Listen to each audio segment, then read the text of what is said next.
Queen of hating her daughter. Starting off this list with a bang would have to be the utterly despicable Maria Eleonora of Brandenburg, the Queen of Sweden. Queen Maria here seems to be guilty of the crime of attempted delifing. That's a pretty crazy thing for a queen, but it gets even crazier when you find out it was her own daughter who she tried to do this to. For some reason, when the queen gave birth to her daughter, who she wanted to be a son, she instantly thought of her sweet, innocent little daughter as a dark and ugly monster with black eyes. Gotta love coming into this world and being hated purely for existing. As she saw her as a monster, Maria tried to have her daughter dispatched multiple times, and I don't know what this crime would be called, but she even forced her daughter to sleep next to the rotting corpse of her own father. Maybe that's the true crime here, because this is messed up. Number 9. Don't mess with the Empress. The only powerful female emperor in the history of China has got to make you extremely ruthless, simply because you are a target and you would have needed to work to get to where you are. And you know what? Wu Zeitan, who ruled during China's Tang Dynasty, was quite ruthless. She took her position of power by force, and she slayed many people in order to do so. But she didn't stop there. She committed more acts of slaying throughout her rule as well. And I don't mean like slay queen, although that does really work for this list, but no, she slayed people. And we don't support that kind of criminal behavior, even if you are above the law. To make matters worse though, it is reported that even her mother and grandchildren fell onto that list of victims, all because they were against her. Truly a ruthless queen. Number 8. Mommy issues. Empress Irene of Athens ruled between 797 to 802, and she co-ruled with her son for 2 decades before leading it all by herself. That's not a crime, but how she did so was a bit more, I don't know, just a little outside the realm of legality by today's standards. Her son, Emperor Constantine VI, was not a popular emperor, and the Empress was quite an ambitious and greedy woman. She wanted full control of the Byzantine Empire, and to do that, with the help of some political allies, Irene led a conspiracy against her own son. Poor parenting skills if you ask me, but hey, the two actually made up and were at least somewhat civil. That is until Constantine divorced his wife and married his mistress, turning the people against him and giving Irene the opportunity to lead another conspiracy and then have her son's eyes gouged out. Yay! Number 7. Ranavalona. I honestly didn't know Madagascar had queens or kings. That's not because it doesn't make sense, I'm just dumb. Thanks to me being a young child, I thought the only royalty Madagascar had was King Julian, you know, like the lemur. King Julian! Like that King Julian. But they did have kings and queens, and one of these queens was pretty damn brutal. Queen Ranavalona I ruled Madagascar between 1828 and 1861, and there is absolutely no doubt that she would do anything for her kingdom. After King Radama I, her husband, passed away, she took over the crown, and during her reign, she put a lot of people to the axe, or whatever way they executed people in Madagascar. Her uncle was one who met the sticky end to protect her power. But some records state that Ranavalona ended her own mother's life by subjecting her to starvation. Ranavalona sent her mom to her room and didn't let her have dinner. Or any meals, really. That's never okay, and would get someone like us charged under the law with something. I don't know what exactly it would be, but it'd be something. Number 6. Pretty firmly against cheating. Not to be weird, but I can kind of see where this queen is coming from. At first I sort of get it, but not later on, just at first. Henry II of France had a lifelong affair with his mistress, Diane de Poitiers, and even while on his deathbed, he begged his own wife, Queen Catherine de Medici, to allow him to see her. Kind of really disrespectful to your wife, but I guess he loved his mistress too. I'm kind of confused on the morals of this. However, the queen was not confused on the morals and didn't give in to his plea. In fact, she even denied Diane entry into the room, letting the king pass away without having his dying wish granted. Damn. That ain't a crime. This queen had a daughter who took after her dear old dad when it came to the whole monogamous relationships, meaning she didn't really have them. When the queen mother found out about her married daughter's new romantic interest, she locked her daughter up in a castle and never saw her again. But she became even worse when she ordered her daughter's romantic interest to be executed in front of her. Now that is rough. And while she didn't do the deed herself, giving the order is kind of bad enough. It gets worse. Her son, King Henry, didn't like that she cruelly did this to her own daughter, so she had him dispatched as well. My goodness. Number 5. Bloody Mary. Duh. Mary I, or Bloody Mary as she is also known, was the first real Queen of Britain.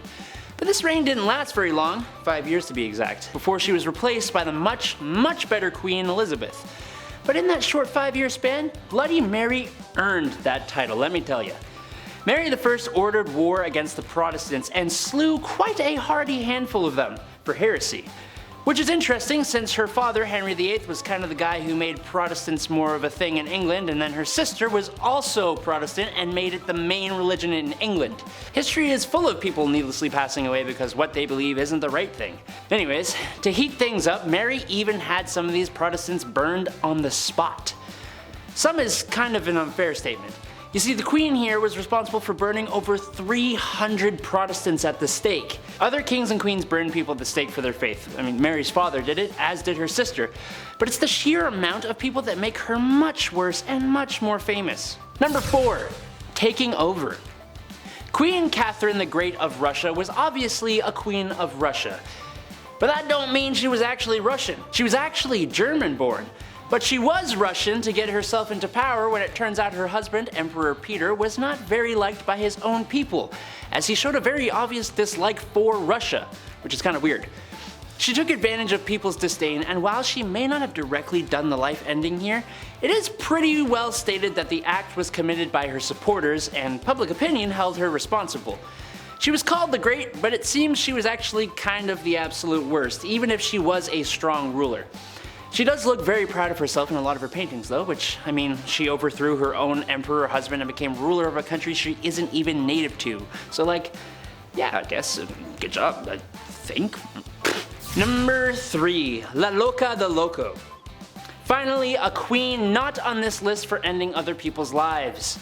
No, Juana La Loca was far worse than that. Not to be insensitive, but Juana La Loca was loco. She was the Queen of Castile from 1504 to 1516, and she suffered from various mental disorders. After her husband died in 1506, her father buried his body, but that didn't stop La Loca from opening the tomb and caressing her husband's non-living body from time to time. Ultimately, she even ordered people to dig up the body fully, and she would kiss her deceased husband's feet. Sorry, excuse me, I need some water after that. That's disgusting. That's a lot. Oh good, we aren't done. Of course not. No, apparently Juana would also carry his coffin everywhere with her and even kept it under her bed. It wasn't until years and years later she allowed his burial outside her window, finally. Look, I get loving somebody, but dear lord, imagine what she was like when he was alive. Stage 10 clinger, 100%. Number 2, let them eat cake. How about a queen that caused a whole revolution? That's gotta be a good one. We have almost all heard of Marie Antoinette. She was well known for splurging on things she shouldn't have and the countless affairs and scandals she was involved in. Like the scandal of the necklace. Countess de la Motte pretended to be the queen's friend and entered the French court in 1785. She fooled a member of high society in believing that the queen loved him, even going as far as to hire a lady of the night, disguise her as the queen, and convince the poor guy that Antoinette wanted to purchase a diamond necklace that cost 1,600,000 livres, which is almost $12 million by today's money. The amount of sheer greed and debauchery that happened while she was around made her own people rise up and fight back against the unfairness of the French monarchy. Good job, you made your people hate you, cause y'all ignorant. Number 1. Countess not Dracula? Born in Transylvania, because of course she was, in 1560 Countess Elizabeth Bathory of Hungary was a Hungarian noblewoman. But more than that, she was an extremely infamous serial slayer. She used her position of power to defend herself from ever having to suffer the consequences of the heinous crimes she would commit. Okay, well, name the crimes, Adam. Okay, I will. Elizabeth spent years slaying servants and peasants just because she wanted to and enjoyed it. She did it so much that her own husband, Count Nandi, went so far as to build his wife a torment chamber for her to do this more comfortably. Great husband, horrible person. Elizabeth also had a nasty habit of actually feasting on her prey. She would often bite and eat chunks out of them while they were still alive, and in one case, she may have even forced someone to cook and eat some of their own body. Eventually, her conduct became so appalling that a trial was held. It only took forever to happen. She was convicted on 80 counts, but was only sentenced to solitary imprisonment within her castle. That's it.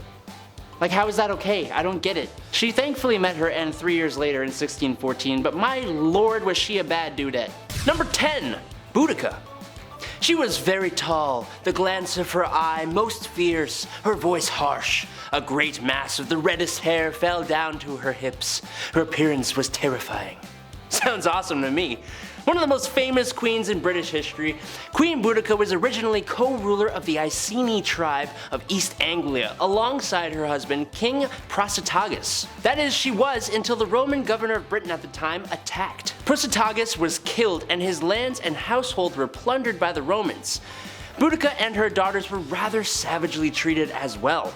So much so that after the fact she rose up, leading other tribes of Britons who banded together and decided to take the fight back to the Romans. The Britons captured the Roman settlement of modern-day Colchester, with the imperial agent fleeing to Gaul.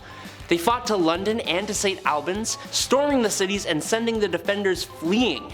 The Britons desecrated the Roman cemeteries, mutilating statues and breaking tombstones. The Roman governor of Britain at the time, who had fled with his troops into the safety of the Roman military zone, challenged Boudica with an army of 10,000 regulars and auxiliaries. Win the battle or perish, that is what I, a woman, will do. You men can live on in slavery if that's what you want. It's a pretty good quote. The battle was a brutal defeat though, with Boudica taking poison to avoid becoming a prisoner. Criminal to the Romans, but I mean, a hero to pretty much everyone else. Number 9. Nefertiti. Kind of hard to call this a crime, but basically Nefertiti was the wife of the Egyptian pharaoh Amenhotep IV. Being close to equal in power to her husband, as well as very influential in her own right, she and her husband did something quite scandalous. They decided to turn their backs on almost the entire pantheon of Egyptian gods. Sort of. They made one god the prime god of Egyptian religion during their reign. That would be the god of the sun, Aten. They moved the capital of Egypt to a new location, which they named after Aten, and they even both changed their names. He became Akhenaten, and she became, give me a sec here,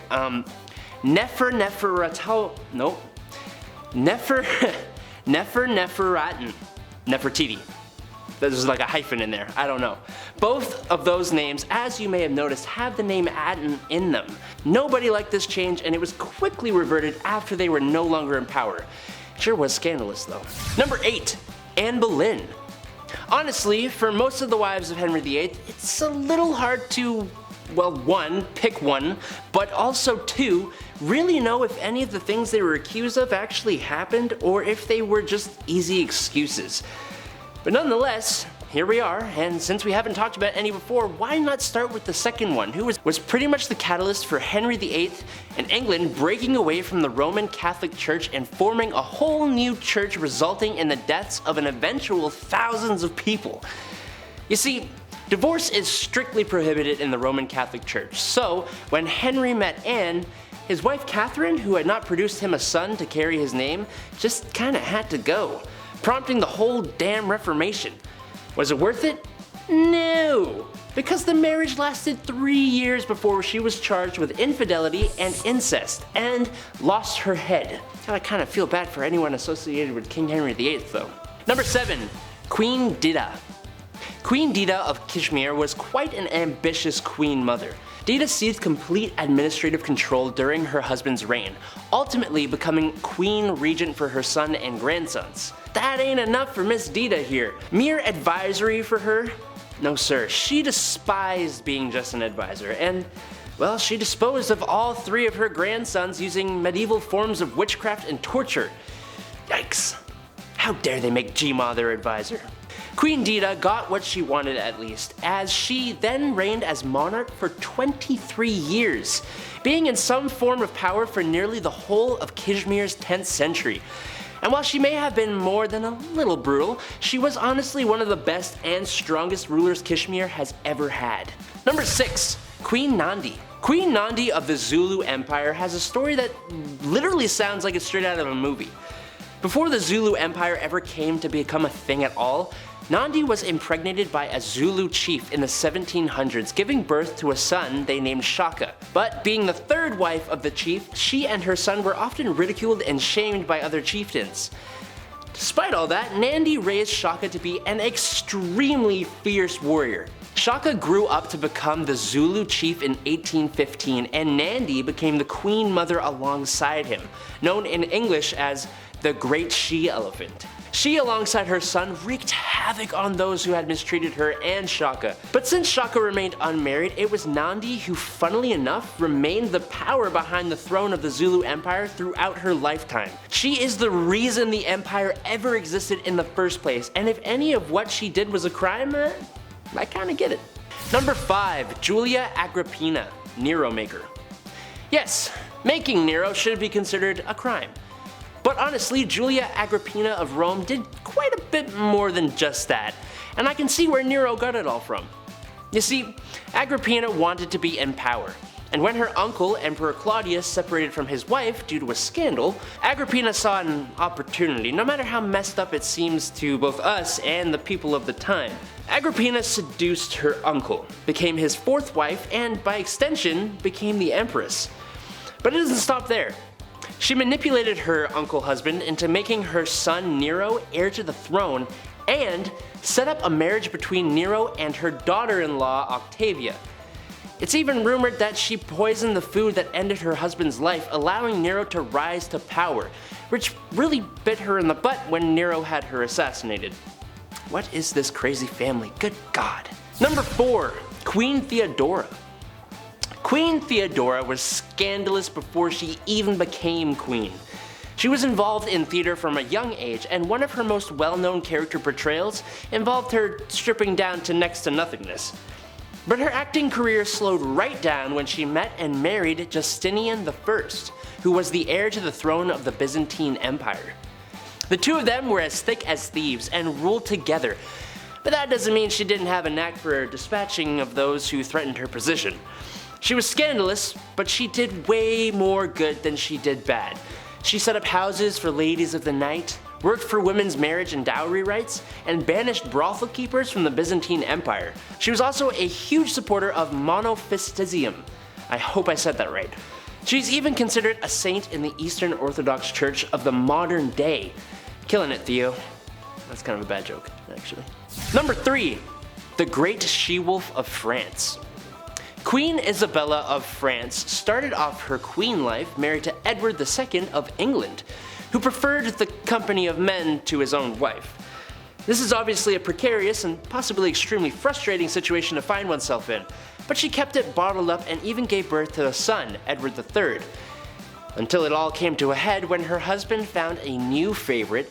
She visited France and had an affair with Lord Roger Mortimer, an exile from England. But the better twist came when Isabella, alongside Mortimer and a mercenary army, invaded England, took the throne, and she became queen regent for her son Edward III until he came into power.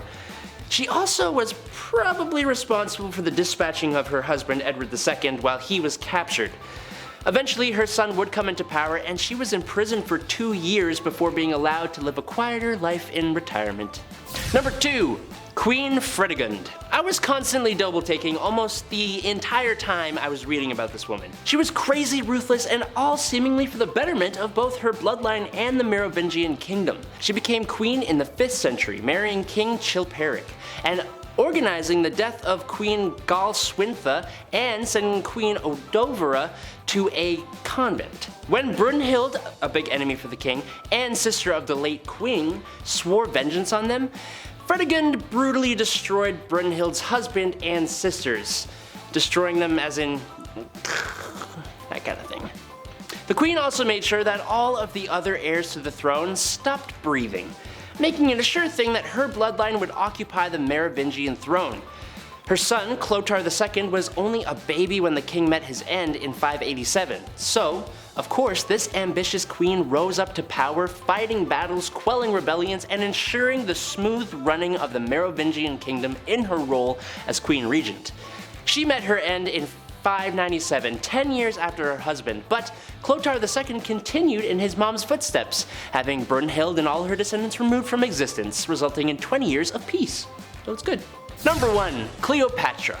A list of scandalous queens would not be complete without one of the most well-known and famous rulers in history. Cleopatra VII Philopator was the last pharaoh Egypt ever had, reigning from 51 to 30 BC. Her life was full of scandal. When she first came into power, she was co-ruler with her husband and brother Ptolemy XIII. But that didn't last very long, as the two did not see eye to eye, and it started a huge civil war in the country. At the same time, a conflict from Rome made its way to Egypt as well, resulting in Julius Caesar allegedly being seduced by Cleopatra and helping her end her brother's life. And again, being co-ruler with another of her brothers, also named Ptolemy, and ending the life of one of her sisters. She was also having an affair with Caesar and even produced a son with him, who became co-ruler with her after Caesar's death and after her other brother was seemingly assassinated. I'm so glad I was not a part of these families. Just death and betrayal everywhere. She then went on to seduce second Roman triumvirate member Mark Antony and sided with him when Octavian and Mark Antony engaged in the final war of the Roman Republic, which Antony lost, fighting with and alongside him until she poisoned herself to avoid being paraded through Rome and executed by the victorious Octavian.